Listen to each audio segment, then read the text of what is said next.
grow a beard here. I can't grow it like you. Hey, at least I can save some money here. I don't have to spend any. I'm saving tons of money. Since I don't have to shave, I'll be rich because of that. Today, on the Real Dental Repair Technicians of Ann Arbor.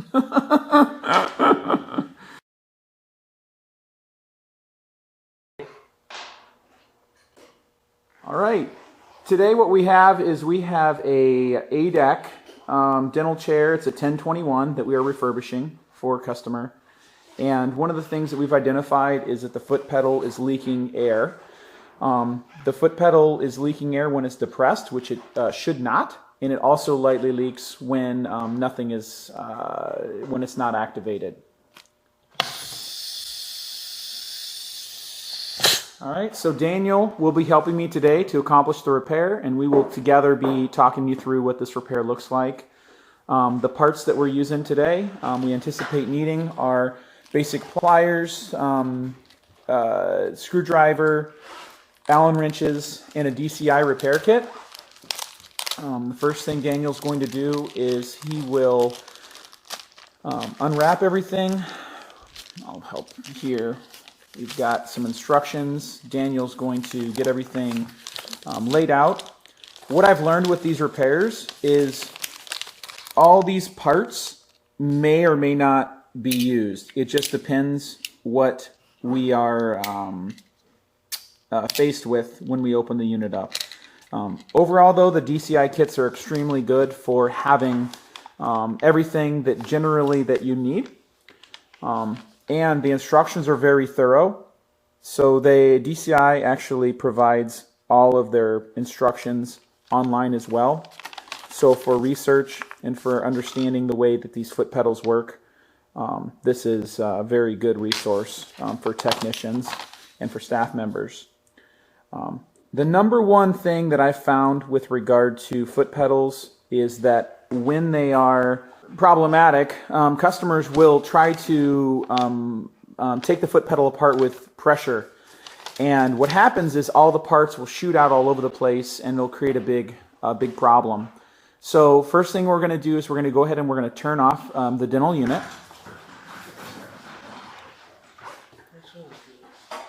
Yep. Okay. That's fine. All you have to do is turn off your master switch, which on this unit is right up here.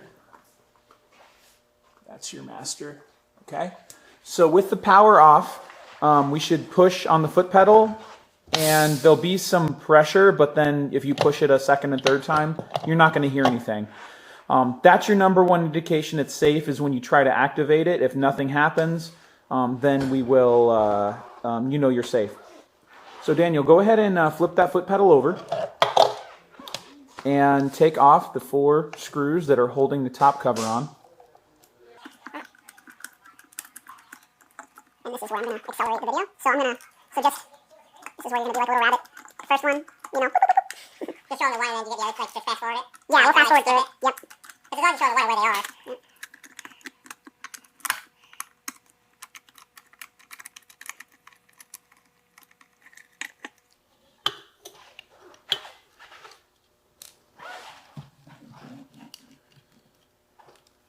All right, so now what we're going to do is we're going to take the screws that came out of the unit and we're going to put them right there inside the top cover, because that's a nice way to capture all that.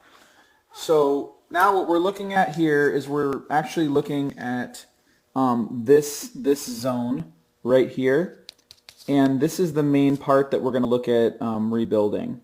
Okay, so with the DCI kit, these are all the parts that we have, and what we're going to do is just kind of work through all the parts. So the first step we're going to do is go and flip over the foot pedal and take out the 2 Allen head screws in the center.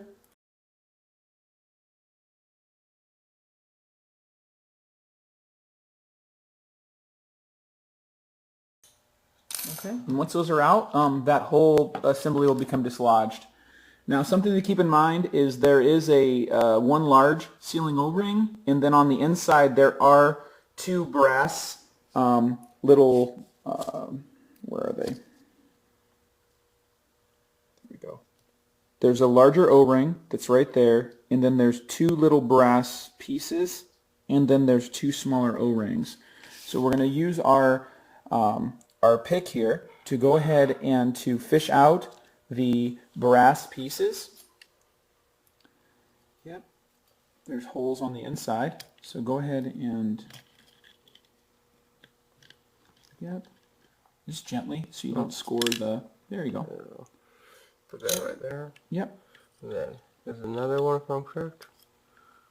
Yeah. Right, this one. And you can actually take out the, on the other side. Oh, yeah. Go ahead and flip it around. There you go. You can pull the top piece off, and then you can push down, and then that will. All right. So what we should have got out of there is we should have got two O-rings. There should be a second O-ring in there. Just gently. There you go. All right. So there's our old parts. So what we're going to do is actually pile up our old parts in one location, and then we're going to work with all of our new parts to get them all installed.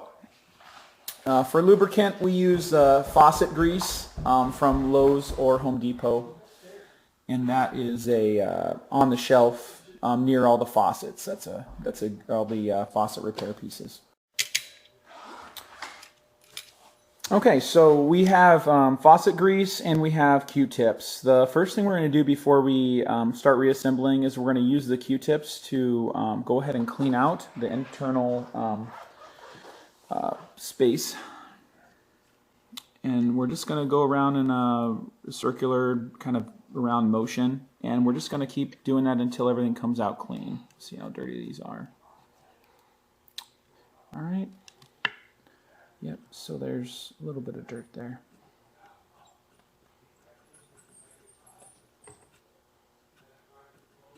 All right, and once they come out clean, boom, good to go.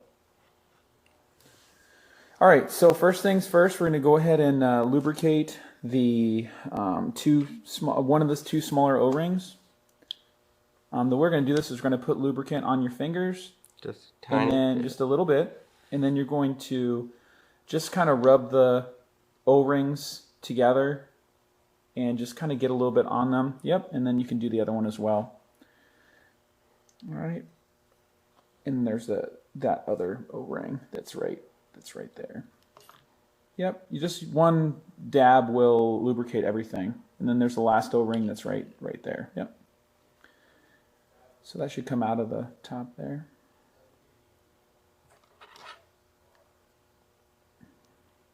Should come out of there fairly easy.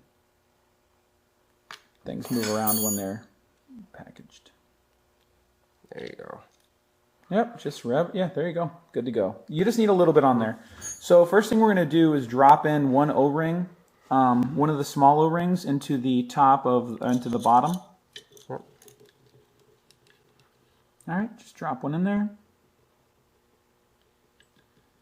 And then put in one of the brass pieces. All right, and then we're going to put another O-ring. All right. Yep, you're going to put that right there. Yep. All right. Yep, and then so that's what it's going to look like. It's going to look exactly how it was when you started. Now we'll take out the larger larger O-ring, which you could do at any point. Just pop that out of there. Yep. And then we're going to put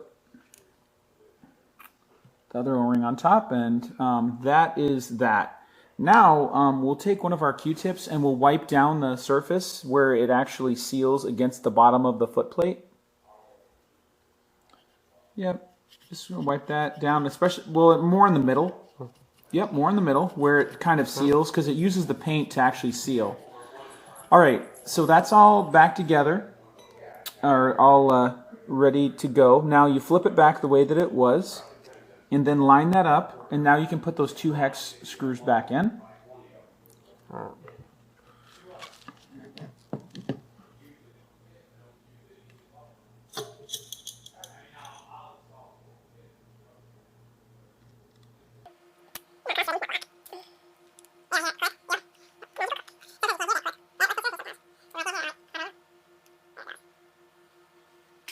Okay. Good. All right. Don't want to over tighten. Just nice and firm. All right. Now we'll flip it back around, and so we're left with these other pieces here. Now what we'll do is we'll put a little bit more, put a little bit of faucet grease onto that pin, the larger of the two pins. Yep.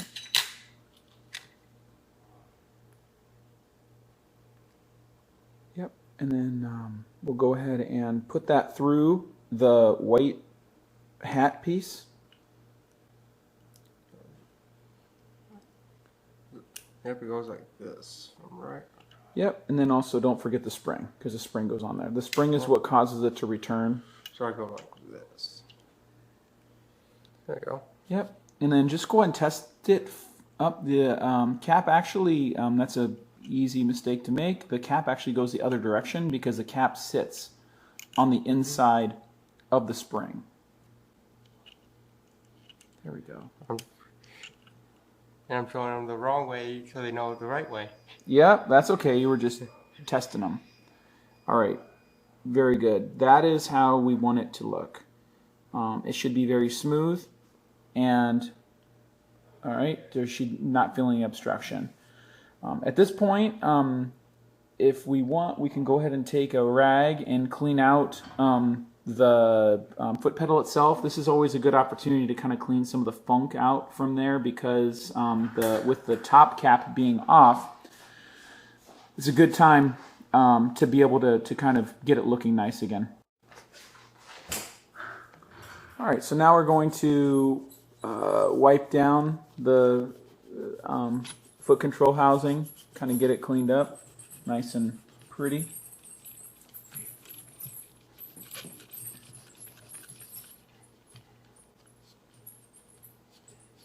Yeah, mainly, yep, up in there where it's pretty visible, and this is a good time to kind of shine everything up while you're in there. It doesn't hurt if you leave it dirty, but it's a... And you won't be able to get it all.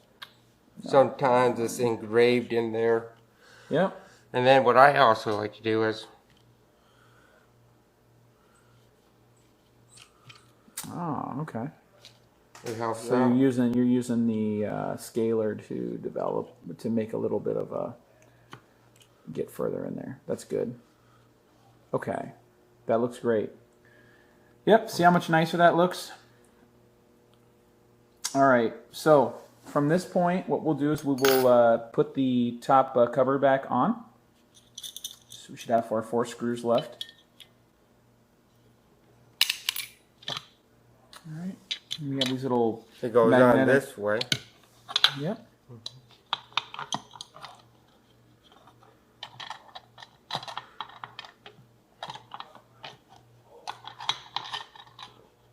I noticed that rotates a little bit. Yeah. And you should be able to see the alignment of the holes when we're right there. Okay. Good. Go ahead and pop them in there.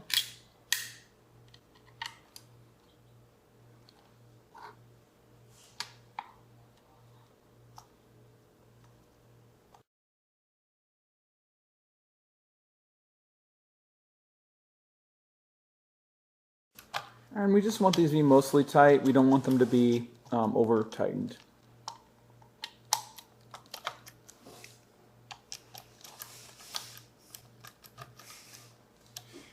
There you go.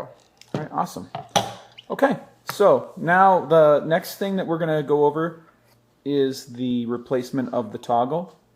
Now there's a little ring that retains the toggle. As you can see, our closest to us is a pin, and so the toggle, the ring actually has a there's a break in it, and so what you're going to do is actually just peel up one side of the break and kind of get that circle, the keychain ring off of there. Let's go ahead.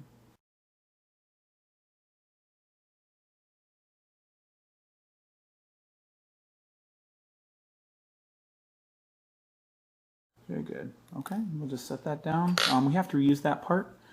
So now we're going to use our pick. Now, this is important that we maintain the same orientation of the toggle. If you get it 180 degrees out, it will have a problem. As you can see, the toggle itself has there's a direction to it. And so what we're going to do is we're just going to push the pin out and we're going to pull it straight up and observe where the flat side is. And we just push that pin straight out. Careful not to catch yourself. Now we'll pull it up, but we're not going to turn it, right? We're going to leave it in the same, and then just take the old one and the new one, and then we're going to make sure that it's in the same direction. Okay, very good.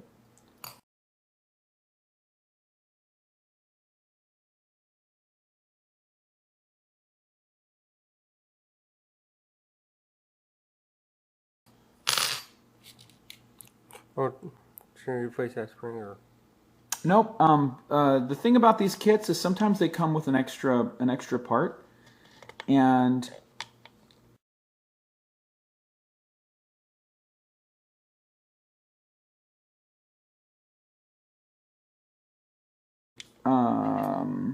well, you know, actually, you know what? You're right. We can replace the spring. I didn't realize that. Yeah.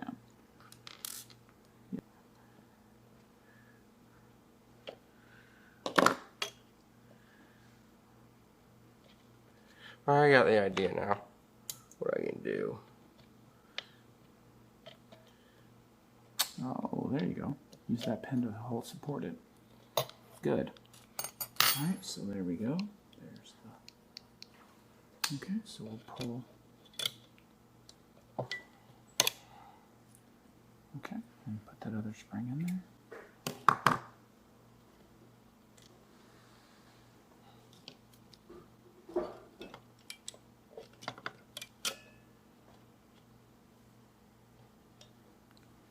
All right.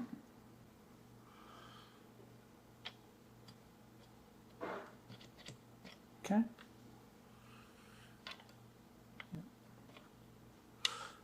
Very good. Now with the pin, it's really important that we make sure the pin is perfectly centered so that that ring can retain the pin properly. If one side of the pin lifts up, it can result in issues with your You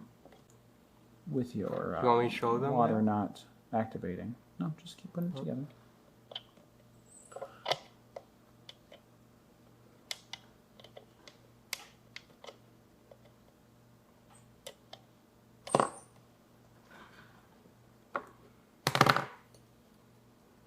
That pin should just push in there with your finger.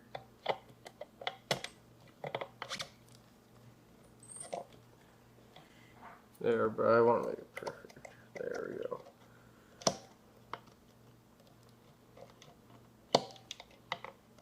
There. Actually, that's not a bad way to do it like that. Okay. A tip from the pro. All right, and then we'll just... you can use a tool or your fingernail to do that. Just run it around in a circle, and it'll... or run your finger around the spring. Yeah, there you go.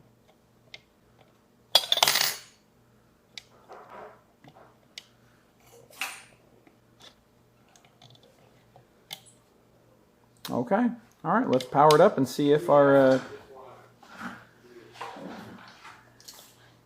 All right. All right.